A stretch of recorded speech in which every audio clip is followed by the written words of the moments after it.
втора средба во рок од една недела во резиденцијата на Водно меѓу шефот на државата Иванов со лидерите на најголемите партии, откако и синоќа ги седна на маса Заев, Груевски, Ахметино и председателот на собранието Талат Џафери, во дописот од кабинетот на председателот Иванов наведуваат.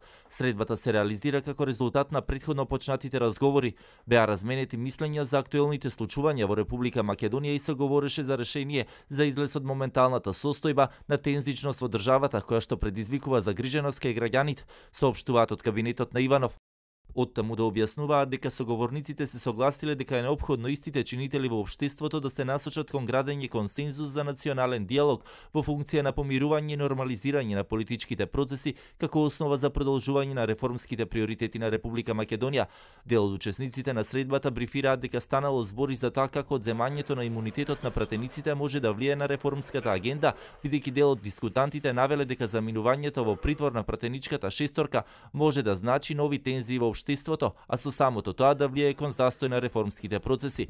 Владачката СДСМ информираше дека се работи за редовна средба посветена на реформските процеси, но и надминување на актуелните случувања, откако што ја нарекуваат малата политичка криза. Колку повеќе се среќаваме и зборуваме, толку повеќе се ослободуваме од предрасудите едни спрема други. Владата на Република Македонија создава услови за градење на национален консензус со сите клучни одлучувачки политички субјекти, со председателот на државата и со опозицијата за забразување на нашата интеграција во НАТО.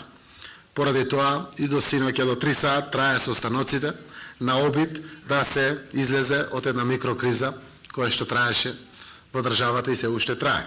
Дуи велат дека немаат ништо повеќе да додадат од тоа што било соопштено во дописот до јавноста од кабинетот на Иванов. Од ВМРО ДПМН пак денеска одлучија да не коментираат ништо повеќе во врска со оваа средба, иако ТВ24 се обиде да ја исконтактира и најголемата опозицијска партија. Ова е втора средба кај Иванов, сега дополнително со Ахмети и Џафери, откако јавното обвинителство го отвори случајот за крвавиот четврток. Дел од учесниците на оваа средба исто така информираат дека периодот кој што следува ќе има уште такви средби.